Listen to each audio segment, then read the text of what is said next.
găsit, dragi prieteni, din nou aici la Tele7 ABC în Psihologia Viața Ta. Bună seara! Bună, Teddy! Bine te-am regăsit astăzi. Ne-am planificat să vorbim în general despre fericire, dar în același timp și despre cum să reușească oamenii de acasă, chiar și noi, să învățăm din mesajele primite, pentru că de aceea am ales această temă, de cum să fii fericit, să învățăm împreună cu toții, structurat, cum să facem să ajungem într-o stare permanentă, da? Conștientă de bine. Așa cum numim popular fericiți. Să fim fericiți, să fim mulțumiți. Exact, sau măcar într-o stare de pace cu noi înșine, pentru că uneori oamenii confundă partea de aceea, de pasională, că ești foarte fericit, ești foarte bucuros, dar acea parte are totdeauna suișuri și coborâșuri. În schimb, partea aceea constantă, în care pentru niciun motiv de anume ești împlinit, ești în pace cu tine însuți, ești mulțumit de ceea ce se întâmplă, de locul tău în societate, de viața ta, acel lucru stabil care se întâmplă tot timpul, nu doar faptul că, ce frumos, uite, am avut nu știu ce noroc, am găsit o bancnotă pe stradă. Și după o zi sau două, un necaz ce-a dat peste mine de nu reușesc să... Și pentru că statistic vorbind, lucrurile astea care pică din cer pică și ploaia, și tunetele, și fulgerele, nu doar soarele. Ok. Și cum apar așa, dispar. Important este să înțelegem cum să punem în practică acea tehnică a răbdării și să conștientizăm că nu totul este pe o linie plafonată, da? Și că totul în viața noastră este fix așa cum controlăm să fie și ne dorim să fie. Și noi, de fapt, am deschis acest subiect de data trecută, pentru că înainte noi am avut, chiar săptămâna trecută, am avut acea emisiune despre tine, cum să te îngrijești, deci este practic primul pas, pentru că tot ce am spus în acea emisiune constituie, de fapt, preludiu sau, de fapt, prima parte a acestei emisiuni, aceea de astăzi, cum să fii fericit. În primul rând, aplici tot ce am discutat la emisiunea trecută despre tine. Despre tine, despre îngrijirea ta și, bineînțeles că ai avut și o temă prin care tu să reușești să faci anumite lucruri pentru sufletul tău, pentru bunăstarea ta, pentru încărcarea bateriilor tale și să alegi tu singur pentru tine în funcție de tine și nevoile tale. Mai degrabă decât să alegi în funcție de ceilalți și de nevoile și cererile exterioare.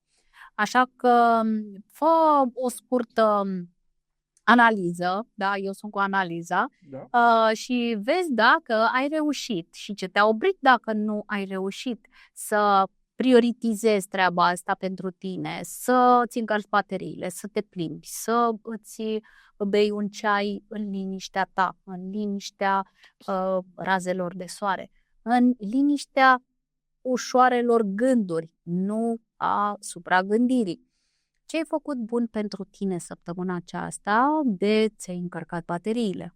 Cum ai reușit să ajungi acolo? Pentru ca astăzi să reușești să ai o viziune de ansamblu și să vezi cum reușești de aici înainte să aduci acea formă de echilibru, de bunăstare, de fericire, cum spunem cu toții. Sunt fericit. Cum ești tu? Dacă te întreabă cineva, Teddy, cum ești tu ca om în viața ta? Te poți declara fericit? Un om fericit? Mă pot declara mulțumit. Mulțumit. Sigur. De toți pașii tăi, de până acum. Absolut. Pentru că ai fost conștient de ei. Și fără să am o autosuficiență. Nu vine din faptul, e bine, noi suntem bine. Sau proverbe în acelea vechi aplicate uneori prost, de genul când să ne fie mai rău, să ne fie ca acum, că uite ce bine am mâncat, ce bine am băut și... Nu. Vorbim de o mulțumire care implică și o înțelegere a unor limite, a unor fapt că am încercat să facem unele lucruri n-am reușit să încercăm, sau l-am făcut și n-am reușit, dar e o tragedie. Că... Spune că ești mulțumit, da? Această mulțumire, cum o poți transmite oamenilor de acasă că ai ajuns la ea? Cum ai reușit tu să te descrii așa, simplu? Că ești mulțumit, ești un om mulțumit în viața ta. Da, Cum mai reușit să ajungi acolo? Am aplicat acele tehnici, eu n-aș putea să... De asta suntem într-o psihologie. Da, Eu n-aș putea să vin să vă explic cum să fiți milionari, pentru că nu sunt. Sau cum să aveți un corp de vis. Ești mulțumit cu viața ta. Mulțumit, exact, adică cunoștințele dobândite în cadrul formării le-am folosit pentru a deveni mulțumit. În primul rând, pentru tine. Exact. Okay. Pentru că înainte am pornit ca un pesimist, însă fiind realist am devenit optimist. Ok. Asta spune că noi am putea accesa și din, tehnica recunoștinței pentru a fi recunoscător de tot ce... Sigur, sunt mai multe tehnici. O să trecem prin ele. Nici nu știu dacă ne va ajunge emisiunea, să putea să mai avem nevoie și de alta, de următoarea, dar prima dată aș vrea să-și imagineze oamenii cu vestitul pixuleț și carnețel un model în două axe. Unul cu axa hedonică, cu plăceri de zi de zi, cu lucruri mici, dar care ne fac plăcere material, și altul cu axa sensurilor. Pe axa hedonică, într-adevăr, am putea spune că după ce avem oarecare experiență de viață, dacă avem și un nivel material satisfăcător, o să ajungem din cauza adaptării hedonice, o să ajungem la limite. Pentru că, la un moment dat, dacă avem o mașină de 20.000 de euro, diferența între o mașină de 20.000 de euro sau de 10.000 de euro chiar și una de 300.000 de euro nu e de confort atât de mult, cât despre prestanță social, deci practic intrăm pe axa sensurilor. Din punct de vedere a confortului, diferențele nu sunt. Sau faptul că stai într-o casă foarte ok care are 3 camere sau stai într-o care are ok de 30 de camere. Problema e când stai într-o singură cameră când sunt mai multe persoane într-o cameră sau ai o mașină din care pică toate sau nu ai mașină și treci la mașină. Dacă nu ai mașină și treci la o mașină, este un confort mult mai mare decât când treci de la o mașină de 10.000 la o mașină de 500.000 de euro. Și atunci, pe axa hedonică, lucrurile din cauza adaptării hedonice sunt destul de limitate. În schimb, pe axa sensurilor nu există limite. Altfel, haideți să luăm altfel, ce ar mai avea, la mai mobilin noi în emisiuni pe Elon Musk, ce rol ar mai avea, ce sens ar mai avea în viață? Presupun că după un anumit nivel, care nu era nivelul lui Musk, după câteva milioane de dolari, din punct de vedere a axiei hedonice, că experimenta cam totul. Ai casa pe care ți-o dorești, ai mașina pe care ți-o dorești, ai fost în locurile în care, când intri, cum ar fi zis Țiriac, că tot luăm miliardari la rând, când intri în restaurant, comanzi fără să te uiți la lista de prețuri. Comanzi ce vrei, bun, dar toate astea au o limită. Limită la care e atinsă la un alt milionar american, nu-mi amintesc, dacă după 10 milioane de dolari, totul nu e decât sens și ce-ți propui să faci proiecte, dacă le realizezi sau nu, pentru că din punct de vedere a confortului nu poți să mai adaugi la nivelul tehnologiei actuale altceva. Poți să-ți faci un jacuzzi cu 8 motoare, ai unul cu 2 motoare. Poți să-ți faci o piscină cu 500 de metri, cu valuri, ai una de 50 de metri. Dar vezi tu, Teddy, vorbind despre această fericire procurată din punct de vedere material, să ajungă ca stare de a fi în viața noastră, sau mai degrabă ne ducem pe palierul de stare de fericire interioară ca sens. Și de asta am la două axe. Axa hedonică. Da, dar să mai către ce înclină? Din ce vezi tu? Cum și cu piramida lui Maslow la început, normal, când nu ai mâncare. Tind să ai mâncare. Când nu ai adăpost. Vrei să ai un adăpost. E normal, nu dorești să filozofezi. Dar în momentul când tu ai mâncare, în momentul când tu ai un adăpost, în momentul când ai o mașină, în momentul când ai o afară, dorești să mergi pe următoarele trepte ale lui Maslow. Nu mai este atât de important să... Deci nu e, păi dai mașină, păi o schimb. Da, ok, dar nu mai e chiar așa de... Păi pot să fie, am 10 costuri, păi îți mai ai 5. Au 5, dar deja am 10. Vrei următorul nivel. Dar nu poți să ajungi în momentul în care nu ai un adăpost și nu ai mâncare să te gândești la fericirea spirituală. Pentru că omul are și componenta asta animalică. Deci pentru componenta animalică, partea hedonică, pentru rest mergem pe piramida lui Maslow și mergem în sus, iar în sus nu există limită. Nu există limită pentru că, uite, în continuare, miliardarii au și ei, nu sunt limitați de faptul că, dom'le, ce să mai fac acum?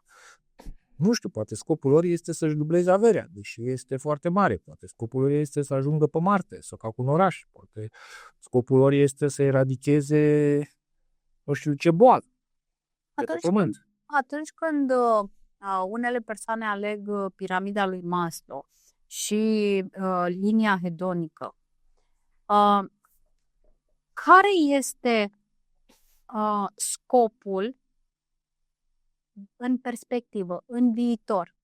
Ei reușesc, ambele tipologii reușesc să vadă în perspectivă sau doar o anumită categorie?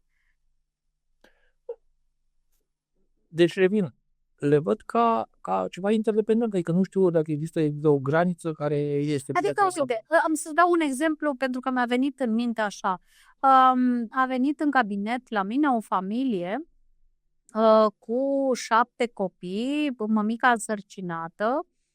Este adevărat că a fost un caz social și nu era din București, însă stătea în București pentru că era locul ca și sursă de supraviețuire. Și de ce spun asta? Pentru că veniseră din afara Bucureștiului să cerșească la semafoarele din București. Asta cu ceva ani în urmă, înainte de pandemie.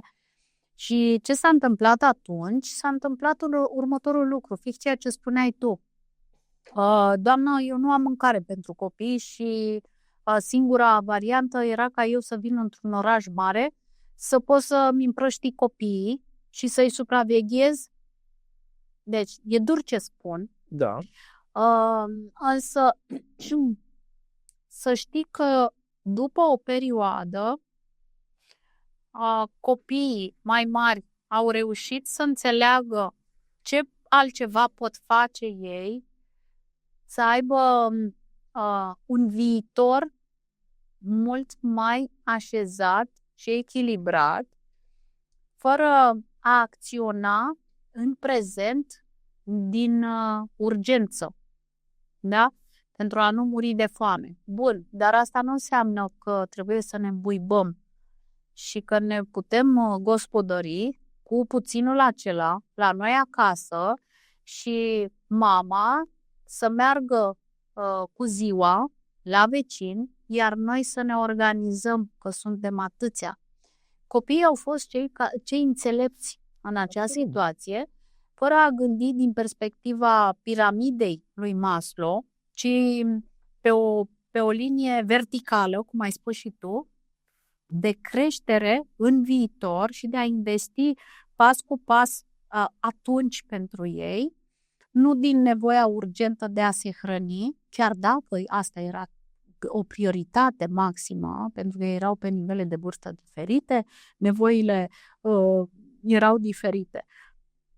Doar că cei mari au hotărât să o ajute pe mamă în creșterea celorlalți copii, chiar dacă era însărcinată, mergea și făcea curățenie în casele în casa doctoriței din sat, da?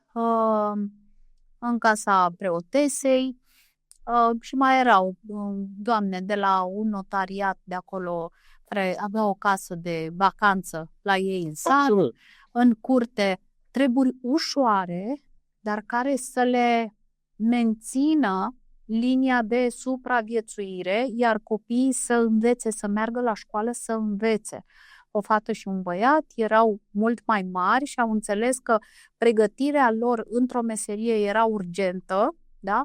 Au ales un curs din partea primăriei de a învăța să lucreze ceva acasă. Nu era un sat foarte sărac și atunci au avut șansa aceasta, pentru că ei au speculat chiar și piața și au văzut ce se caută și au spus, dacă putem învăța și noi, doamnă, cum facem? Că am văzut niște liste, alea sunt locuri de muncă sau să mergem undeva la o școală să învățăm? Este fantastică mintea copiilor atunci când sunt puși în situația de supraviețuire și că nu se mai duc în direcția în care adulții de azi se duceau odată, pentru că ei așa au învățat să supraviețuiască, da? pe instinctul de animalic, de hrană, rapid, iar cumpătarea tinerilor de azi, adolescenților, în momente cheie, nu mai funcționează așa, ci în perspectivă. De aceea, acum aduc în discuție și această tehnologizare este benefică în măsura în care este pusă în practică în echilibru și în armonie pentru beneficii personale în primă fază și de perspectivă, da? Nu de urgență. Am înnotat, am supraviețuit, bun, și acum ce fac? Sau i-am pus masca copilului în avion și acum cine o să-l îngrijească, că eu tocmai ce mor, da? Ei bine, tinerii funcționează altfel și Doamne ajută să fie din ce în ce mai mulți, să vadă în perspectivă la ce le folosesc pașii și acțiunile de acum. Te-aș întreba pe această direcție. Conceptul acesta al fericirii, dacă îi pot spune, și perspectiva de obiectivitate, de pozitivitate în viața unui om, când reușește un om să le acceseze? Trecând prin bifarea acelor nevoi urgente. Și mulțumirea cu puținul acela reușește să mențină pozitivitatea și starea de fericire și prin ce modalitate? Deci,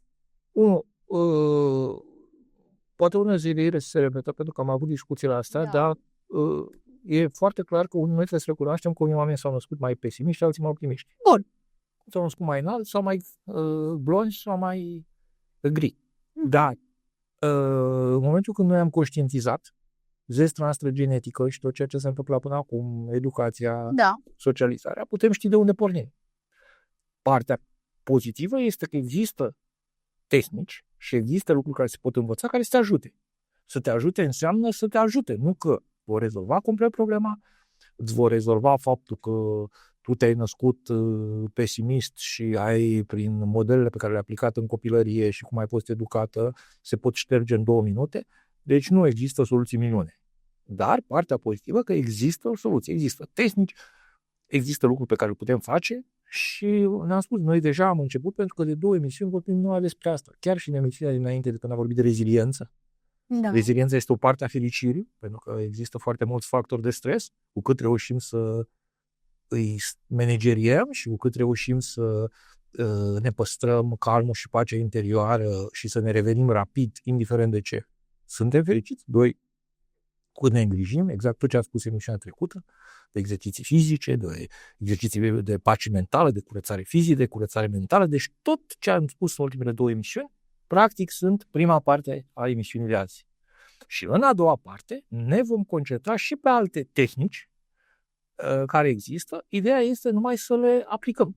Pentru că nimic nu are nicio valoare dacă nu este aplicat. Deci dacă doar vorbim despre el și rămâne acolo notat undeva, evident că nu are absolut nicio valoare. Dar putem să intrăm în aceste tehnici și să vorbim despre ele, urmând ca fiecare, în funcție de timp, atracție, ce e potrivit, să practice aceste lucruri și rezultatele se vor vedea.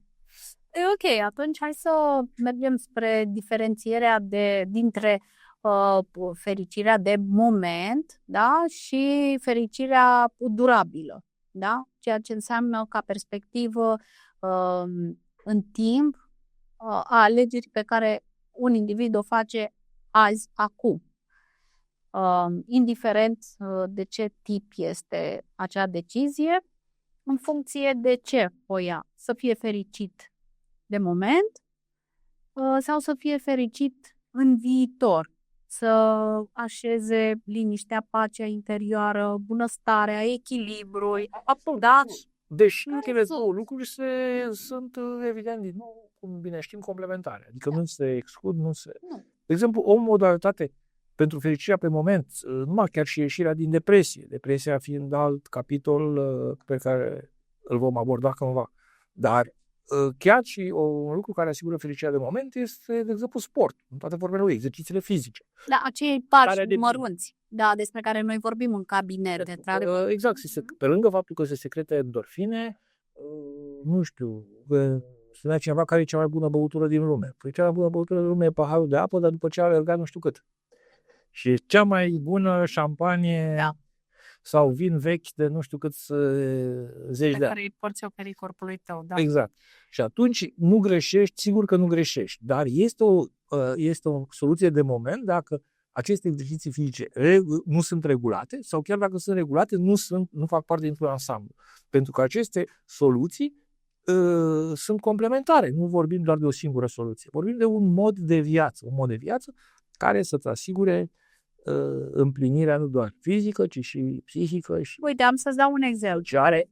Tot din terapie vine și sună cam așa. De ce te-am întrebat să facem o diferențiere? Și sună cam așa. Doamna Elena, am ales jobul acesta mai puțin bine plătit decât cealaltă ofertă, pentru că asta ar fi însemnat ca pe mine să mă rupă jobul respectiv cu totul. O săptămână, 5 zile din săptămână eu aș fi fost plecat, aș fi venit acasă, dar doar să dorm și nu vedeam copiii. Ei nu mă vedeau, eu îi vedeam. Îi pupam în somn și dimineața la 5, veneam la 11 noaptea și dimineața la 5 trebuia să plec. Deci eu îi vedeam doar dormind, stăteam o oră la picioarele lor și plecam. Mi-am dat demisia după o săptămână și am ales celălalt job cu mult mai puțin plătit, dar asta mi-a asigurat prezența în viața familiei mele. Și atunci, acest om a gândit în perspectivă, da, am făcut împreună cu el analiza aceasta și și-a dat seama că alegerea pe care a făcut-o nu avea de ce să așeze nemulțumirea, pentru că el se simțea nemulțumit, dar spunea că nu este o nemulțumire de faptul că lucrează unde lucrează, ci că, de fapt, nu aduce, din punct de vedere financiar, atât cât ar fi putut să aducă. Dar cu ce risc și una și alta? Absolut. De fapt, spune exact că ales un pachet, că jobul pe care l-a ales are mai multe beneficii decât celălalt. Doar că primul job avea mai multe beneficii materiale, iar al doilea job are beneficii materiale mai mici, dar are beneficii timp. Exact. Poate energie solicitată, poate sunt oameni care după un job, numai ca timp, dar ești terminat și din punct de vedere a energiei, a entuziasmului, a puterii de a face alte lucruri, pentru că, după cum tot noi spuneam, cantitatea de energie e limitată într-o zi. Chiar dacă ți-o maximizezi prin sport, prin alimentație, dar tot limitată e. Da, este limitată, într-adevăr, și ușor se desprinde de ceea ce înseamnă autenticitate, trăire, prezență, da? Pentru că acești oameni nu vor reuși cu adevărat să extragă această virtute, da? Pentru ce trăim? Pentru că acest om îmi răspunsese: doamna Elena, eu pentru ce trăiesc, pentru ce muncesc? Să le fac o viață fericită și să învăț pe copiii mei cum să aleagă în viață. Până la urmă, exact. Răspunsurile fiecare trebuie să-și aleagă drumul dar asta te învață psihologia, că nu există calea cea mai bună. Există doar conștientizarea a ce câștigi și ce pierzi pe o anumită cale. Pentru fiecare individ alege. Noi ne uităm foarte admirativ când vin și documentare de Japonia, acolo trenurile nu întârzi, acolo tot e curat, bun, totul frumos, dar și-a pus cineva problema oare cum este modul de viață a unui japonez sau unui corean simplu, care are totuși o presiune foarte mare din punct de vedere a muncii și a carierei și câte energie mai rămân pentru hobby-uri, adică lumea idealizează poate și nu-și dă seama că un om simplu într-o societate care cu ghilimele funcționează mult mai eficient și mai decât societatea românească, dar pe de altă parte poate și timpul liber și energia pe care o au, că în momentul când tu lucrezi ai o medie de lucru de 12 ore, 14 ore și principala ta preocupare în viață e munca și onoarea muncă, că nu se mai luptă săbile acum, asta îți ia o foarte mare parte din energie și din timp și din resurse și atunci pentru alte lucruri îți mai rămân foarte puține lucruri, foarte puține unități de energie și de timp. Okay. Și trebuie să luăm în considerare și acest lucru. Nu doar să privim în exterior și să spunem, am citit că în Japonia, uite ce... Da, dar toate au un preț. Și atunci nimeni nu poate ști ce este mai potrivit a statualei, dar tot ce poate să învețe psihologia este să alegi în cunoștință de cauză și clarificându-ți anumite lucruri și despre tine și despre ce alegi. Care ar fi practicile simple, da? Care ar pune în valoare pașii fiecărui individ care alege pentru el în viața de zi? Îți dau câteva exemple de tehnici pe care le putem aplica tot timpul și cu care, cum să spun, nu dai greș. Da. Că nu știi, de exemplu, să ruperea de comparații, rețelele sociale, de comparații tot timpul cu ce a făcut vecinul. Nu în sensul de ar fi bine să avem lângă noi și să fim în prezența unor oameni care au reușit în domeniile pe care noi le vrem. Un fel de, nu neapărat mentor, măcar oameni normal, dacă eu vreau să reușesc în investiții, ar fi bine să mă înconjur să învăț de la prieteni care au făcut lucrul ăsta. Sau dacă eu vreau să duc un stil de viață sportiv, ar fi bine ca prietenii mei să nu fie supraponderali și oamenii care au un stil de viață sedentar. Vorbești despre modele, să ne inspire. Oameni care să ne inspire. Și socializare de lângă noi. Da, este bine să fim în legătură, să fim lângă oamenii cu care fac lucrurile pe care noi ni le dorim. Pentru că la cine o să le învățăm și cu cine o să le facem. Adică noi vrem, nu știu, să reușim într-un domeniu, dar noi stăm lângă și socializăm și avem în listă numai oameni care nu au reușit sau nu au legătură cu acel domeniu. Da, corect.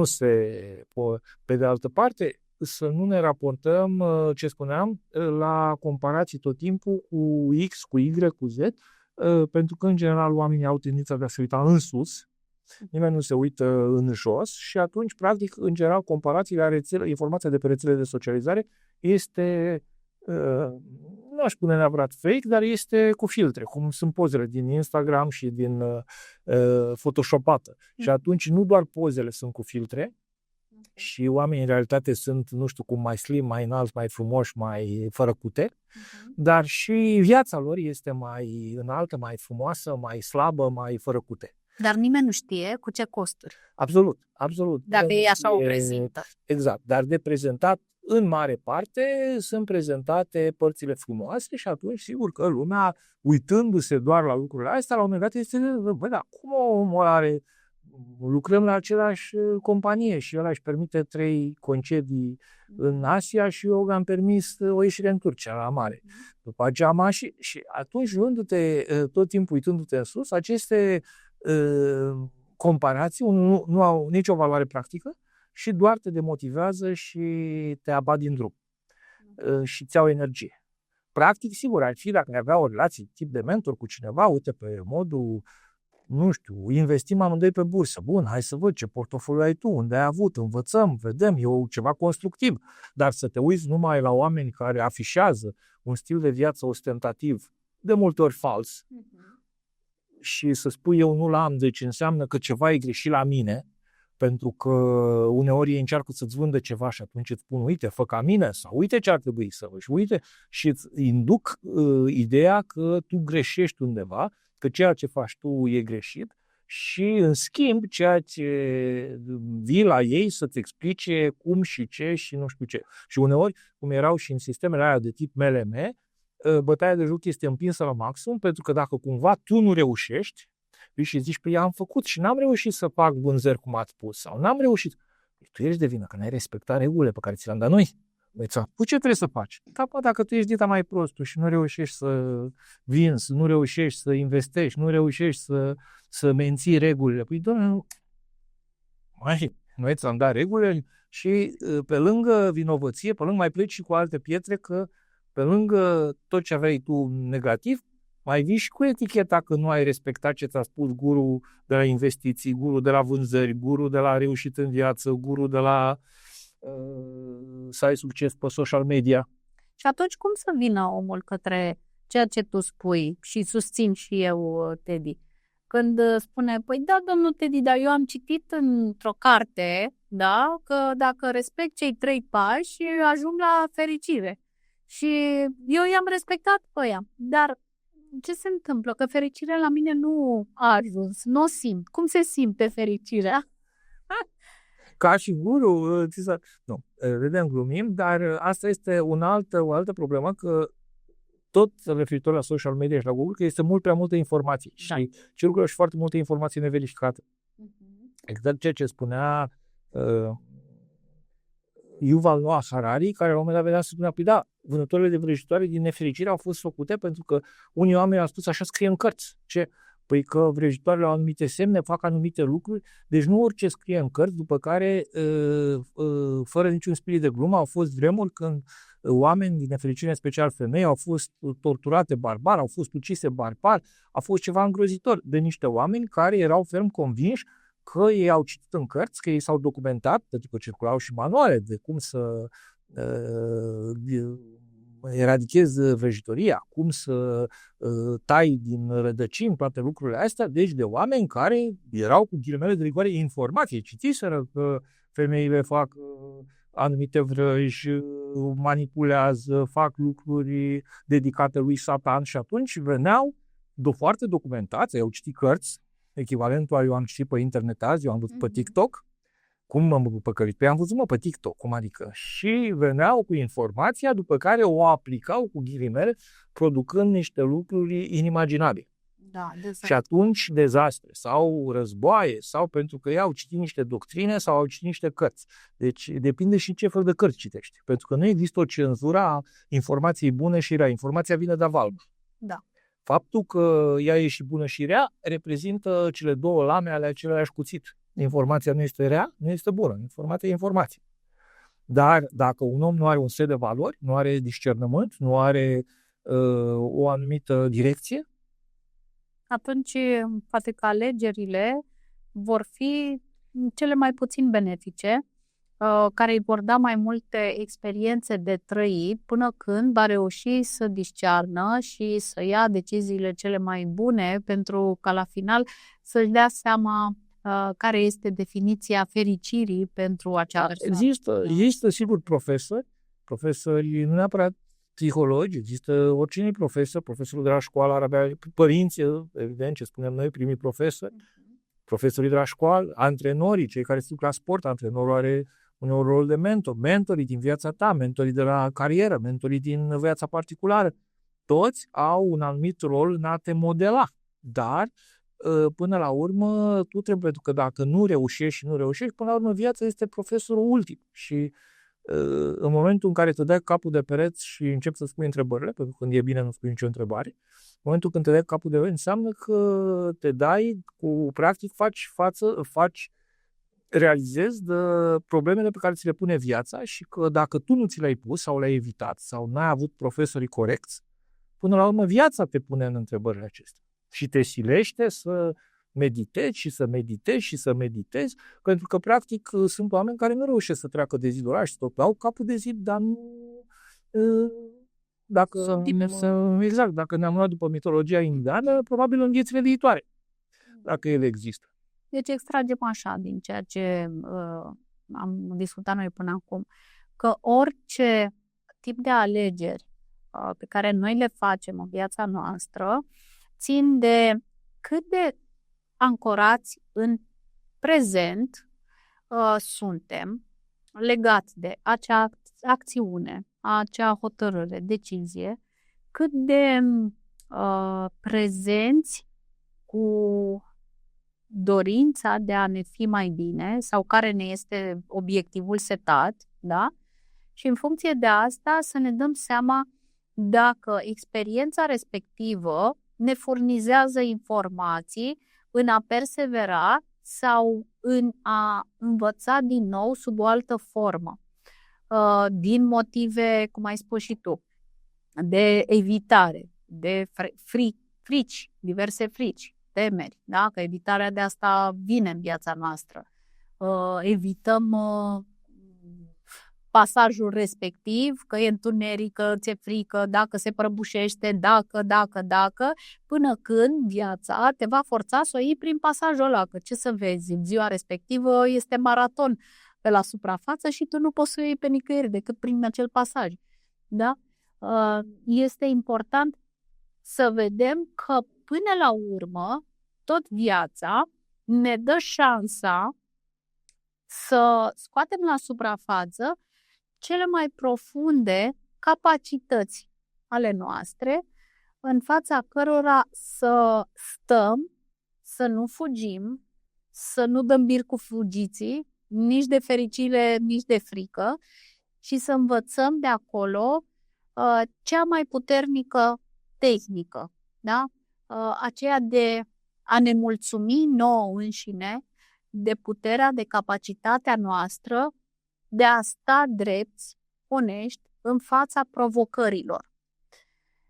Nu vorbesc de accidente, că n-ai cum să stai în fața unei mașini, o eviți, dar în momentul în care o situație dificilă vine în viața ta să iei o decizie, este important ca tu să înveți, să vezi din treaba asta că e necesar ca tu să iei decizia respectivă atunci.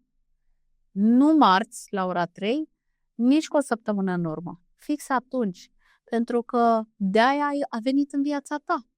Nici să te plângi, nici să fugi de ea, ci să analizezi ce este cel mai bine pentru tine în momentul acela, dar mai ales în perspectivă. Pentru că noi nu gândim doar pe moment să luăm decizii. E ca și cum ai luat salariu astăzi și astăzi te duci și cheltui pe tot, pe ce ai nevoie. N-ai cum. Fracturezi fiecare datorie, da, pe care o ai, dacă salariul nu este atât de mare, cât să acopere tot și să-ți mai rămână și până luna viitoare, și apoi vei trăi pas cu pas până luna viitoare. Pentru că dacă tu ar fi să funcționezi în baza impulsului, ce te faci mâine? Azi mănânci prăjitură și mâine răbdări prăjite, da? Fiecare își setează în funcție de 1001 dă cât e satisfacție imediată și cât e amânarea plăcerii, pentru că iar o viață în care tot amâni, își pierde sensul și atunci... Motivație. Exact, motivație. Și atunci fiecare își face acel cocktail în funcție de multe lucruri. Dar, da,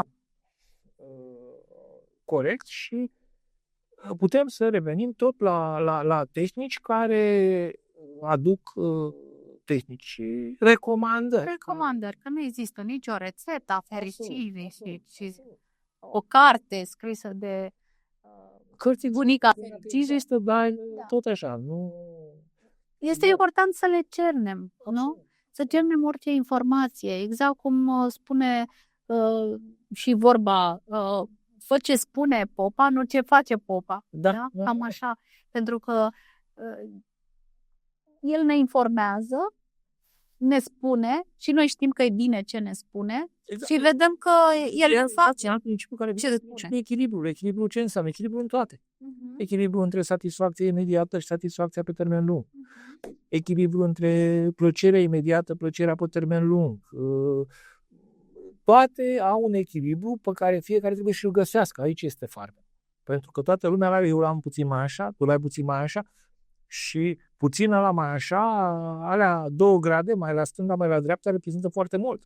Și atunci nimeni nu poate să-ți seteze acel echilibru, doar principiul echilibrului care nu, pentru că vin foarte mulți spun, ieși din zona de confort. Da, sigur, dar cât ieși din zona de confort? Pentru că un om care a ieșit din zona de confort total 100% din timp e cel mai nefericit un om care îl trăiește, nu? Ești din zona de confort, dar te mai întorci în zona de confort să-ți umpli bateriile, să te simți bine, după care iar, dacă stai doar în zona de confort, ai o viață mizeră, pentru că începi să te urăști, că ești un om doar care ești dependent de fricile tale, nu poți să trăiești nici măcar pentru că te temi de a încerca absolut orice și atunci 0-10, principiul care am spus noi, între 0 și 10 își găsește fiecare echilibru, la 2, la 3, la 5, 0 și 10 nu sunt bune, 1-9, nici chiar 3-7. Începi să-ți calibrezi la orice, să-ți găsești echilibru unde este pentru tine un sustenabil, în care îți dă fericire pe termen lung, trebuie să-ți setezi foarte bine acel echilibru. Și ca principiu există doar asta, echilibru în toate. Echilibrul acesta, pentru că mi-ai ridicat-o la fileu, n-am cum să o spun, am creat o metaforă în care spuneam așa, într-o întâlnire cu mulți părinți și spuneam așa, pentru că acei părinți erau foarte contrariați, îndeosebi mamele, da? Soțiile erau contrariate de ce tații soților nu se implică atât de mult în creșterea copiilor lor și că asta nu va aduce nimic bun în viața copiilor, fie că erau fete sau băieți. Și atunci eu le-am întrebat așa, ce credeți că îi determină pe soți, pe parteneri, pe tații copiilor să nu reușească să se implice așa cum doriți voi în viața copiilor voștri? Așa cum dorim noi? Păi nu e vorba de cum ne dorim noi, e vorba de treaba lui de tată. Dar el vede așa cum vedeți voi? Păi cum adică, n-ar trebui să vadă? Păi n-ar trebui să vadă, pentru că nici voi nu știați ce înseamnă rolul de mamă înainte să deveniți mame și să simțiți în profunzimea pe care voi o simțiți. Și fiecare simțiți profunzimea de mamă diferit, da? Și la fel și tații. Unii simt de la bun început, alții pe parcurs, alții de pe la 15-16 ani își dau voie să fie tați, pentru că până atunci se conservă. Instinctul patern este mai greu de scos la suprafață, din anumite frici. Și atunci să-l scoatem pe acel bărbat, partener, tată, din acel confort pe care noi îl numim confort, nu vom face decât să-l împingem în exteriorul familiei. De ce? Pentru că el va considera din prima că el nu este adecvat, iubit, primit, așa cum este el. Pentru că el nu știe cum să-și manifeste în exterior ceea ce tu ceri, pentru că o ceri într-un mod în care la el ajunge de neprimit ceea ce are el. Dar el nu știe cum să ofere. Și atunci, de unde vine echilibrul? Și din faptul că anumite lucruri, că până la urmă de ce vorbim de echilibru și de ce nu vorbim de 0-10?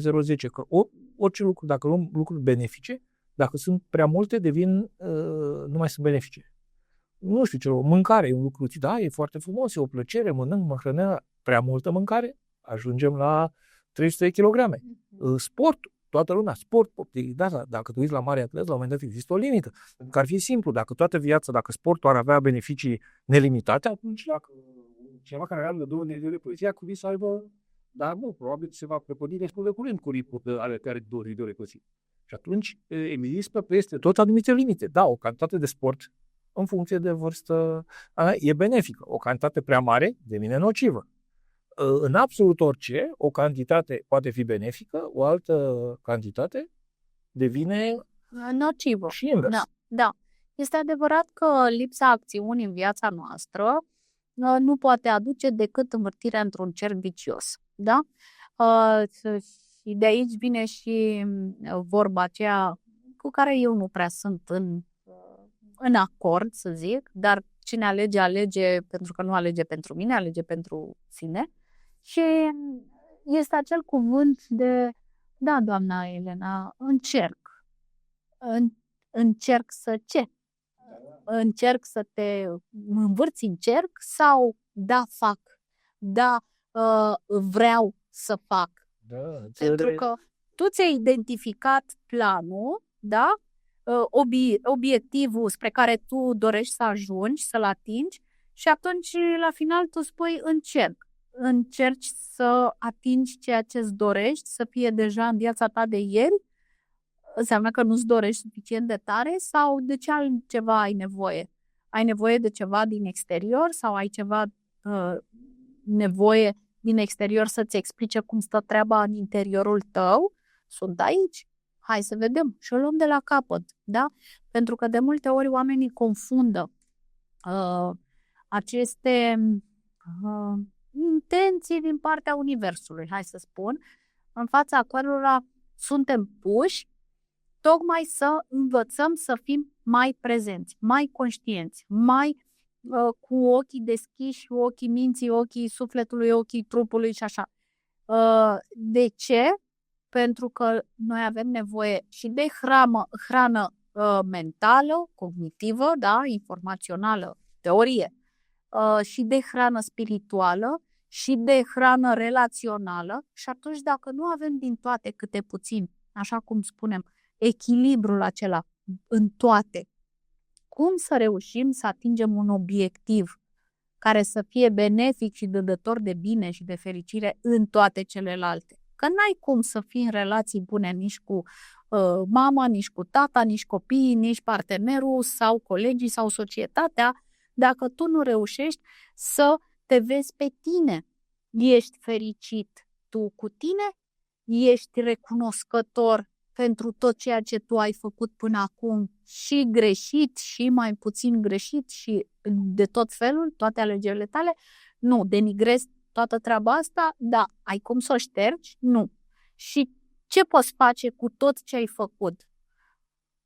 Să le las în trecut și să fac altfel. Dar ai învățat ceva din astea, din trecut? Aici vreau să ajung, de fapt, ca oamenii să își extragă din trecutul lor modalitatea de recunoștință. Cum să ajungă în forma aceea de recunoștință? Prin toate experiențele pe care le-au trăit, le-au săvârșit, așa cum au putut ei mai bine și de aici înainte să acceseze și să primească în viața lor cu brațele deschise și pe cele bune și pe cele mai puțin bune, cu recunoștință. De ce cu recunoștință? Pentru că ia uite cât de multe au învățat prin tot ceea ce ei au trecut. Și ei sunt încă în picioare, sunt sănătoși, cei dragi sunt alături, sunt sănătoși și ei. Ce poți să-ți dorești mai mult? Pentru că atunci când n-ai avut sănătate, ai fi dat tot. Absolut. Să ai sănătate. Da, sigur. Da? Vezi cum se creează un dezechilibru emoțional în momentul în care cei dragi sunt în primejdie sau cei dragi sunt în prag de a-și pierde sănătatea și sau vine vreun diagnostic. Da? Ești dispus să cumperi sănătatea, pe când asta nu o poți cumpăra. Mâncarea, covrigul, pâinea aceea de toate zilele le mai poți obține. Da? Cum o spuneam și de mămica respectivă. Și a făcut planul să vină la semafoare timp de o vară ca să aibă ce mânca și cum să supraviețuiască cu cei 7 copii. Oare este treaba asta de moment? Dacă unul dintre copii, și aici vin cu o întrebare din perspectiva axioasă, da? Dacă unul dintre copii s-ar fi îmbolnăvit de plămâni, pentru că dormeau în parcuri, ba pe jos, ba pe bănci, cum apucau, și prindeau o noapte ploioasă, e imposibil să nu fi prins, da? S-ar fi îmbolnăvit acel copil, ce ar fi făcut? Cum ar fi procedat? Oare acești oameni, într-adevăr, nu au perspectivă, nu au decizii de perspectivă, ci de rapid, acum sau ieri, să mâncăm. Mâine nu știm.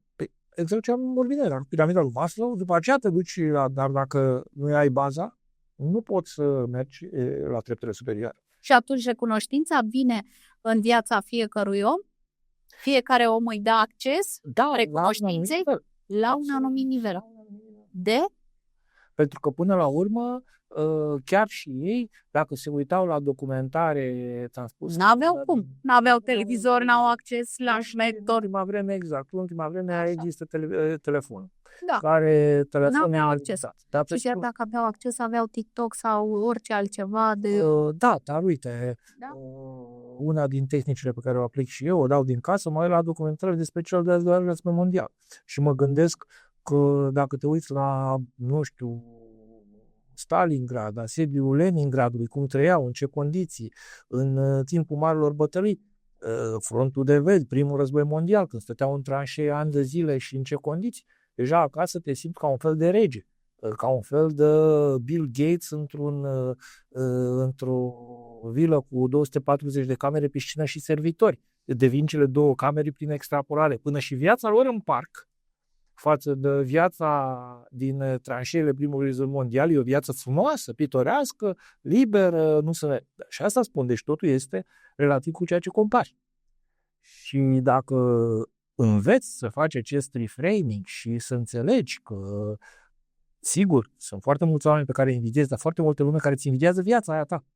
indiferent cum crezi. De care tu nu ești mulțumit. Păi, nu ești mulțumit, atunci Alții sunt invidioși. alții sunt invidioși pe ea, da.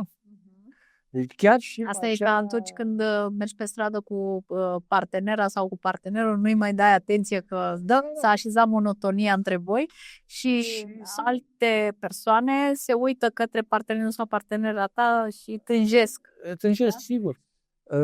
Și nu e neapărat că tânjesc după, că nu, practic nu cunosc partenerul și partenera, dar tânjesc după aspect exterior. Da, da. Și Evident că ambalaje vinde. Exact. Și atunci, da, e această recunoștință și această dimensionare să înțelegi că nu dacă că acum ești mai jos, poți să fii mai sus, dar și când ai să fii mai sus, va fi tot relativ. Adică toată lumea gândește, dacă nu ai casă, dacă aș avea o casă, dacă ai 3 camere, dacă aș avea o casă cu curte, dacă ai o casă cu curte, bă, da, vecinul ăla unde a fost, nu ai ce piscină și ce casă. Dar tot timpul vei fi într-un... Dar de ce se întâmplă asta? De ce se întâmplă asta? Oare, acum mi-a venit în minte, oare nu cumva instabilitatea indivizilor pe valorile identificate la un moment dat în viața lor ca fiind cele mai de bază și trainice și sănătoase, îi determină în timp să alunece către acea treaptă de valori false, de imagine, din dorințe. Noi dorim să aparținem cuiva, să aparținem unei turme, nu? Și ca să aparținem unei turme, în ziua de astăzi trebuie să ai anumite condiții și să fii de acord cu... Dar dacă nu, e foarte greu tu să stai în cealaltă direcție a turmei. Și în momentul în care turma îți spune că trebuie să ai Netflix, păi eu n-am Netflix. Ai Netflix. În momentul în care turma îți spune că trebuie să ai mașină sau trebuie să te duci la anumite locuri, iar tu vrei să faci parte din turma aia pentru că te înspăimântă singurătatea sau să cauți oameni independenți, singuri, e ceva uneori înspăimântător și atunci cel mai ușor este să fii, deși uneori disprețuiești turma, iar prostiră, iar așa, dar pentru siguranță tu te duci exact ca acum 100.000 de ani cu grup. Acum 100.000 de ani mergeai cu grupul, mureai. Fizic, punct. Acum, da, dacă nu te duci cu grupul, nu mor neapărat, dar dezvolți acel sentiment, nu ți-e îndeplinit acea dorință de afiliere la ceva. Și pentru dorința asta de afiliere ești conformist și ești dispus să faci foarte multe compromisuri, să-ți iei lucruri de care nu ai nevoie, să te duci la job, să adopți păreri în care nu crezi, faci anumite lucruri pe care nu vrei să le faci, să te îmbraci în anumite moduri în care să mimezi anumite lucruri că îți plac sau că vrei sau că nu le vrei, tocmai ca să ai această apartenență la anumite grupuri, unde tu crezi că ai dori să aparții. Și de aici toate aceste disonanțe cognitive și lucruri care nu se pun cap la cap. Ok. Bun, am atins foarte multe puncte importante, Teddy, și acum la final de discuție, pentru că... Păi noi mai avem recomandări de încă o emisiune. Păi ne vedem data viitoare să continuăm, iar pentru atunci aș recomanda oamenilor de acasă să observe în viața lor, observați în viața voastră, dragilor, ce va duce binele, starea de liniște, starea de pace sau care este obiectivul vostru în viața voastră personală, privată, să vă simțiți cum, să faceți ce ca să ajungeți să vă simțiți într-un anume fel și ce puteți face pentru asta. Deci până data viitoare. Până data viitoare, da. Să-și creioneze exact. Ce obiective. Le aduce, sincer, starea, ce pasiune au, ce hobby-uri, ce le aduce starea de fericire natural, nu ceva în care trebuie să gândească. Păi cum? Nu trebuie să gândiți. Nu contează că pare ceva ce nu e, cu ghilimele, apropo de conformism, invidiat de alții. Nu trebuie să-ți placă să fii pilot de Formula 1 sau să joci tenis. Dacă îți place, nu știu, mâncarea sau, nu știu, să te uiți la filme sau foarte bine, orice răspuns e acceptat. Ce îți place, natural. Ție ce-ți place, Teddy? Hai să începem noi. Ce-ți place? Multe lucruri. Salsa. Ceva. Să dansezi salsa, da? Da, am dat un exemplu. Hai să vedem, dau și eu un exemplu. Mie îmi place să grădinăresc. Da. Dragi prieteni, până data viitoare, notați-vă în caietelul vostru ce vă place cel mai mult să faceți și vă aduce acea stare de liniște, de pace. De bine, de flow, starea în care timpul trece, așa și vă simțiți bine. Încărcați. Până De acolo data viitoare, da, ne revedem cu bine, să fiți bine în viața voastră, să fiți în echilibru cu voi și cu alegerile voastre și, nu în ultimul rând, să vă dați voie să aveți voie. Până data viitoare vă îmbrățișăm cu sufletul toate cele bune. La revedere! La revedere!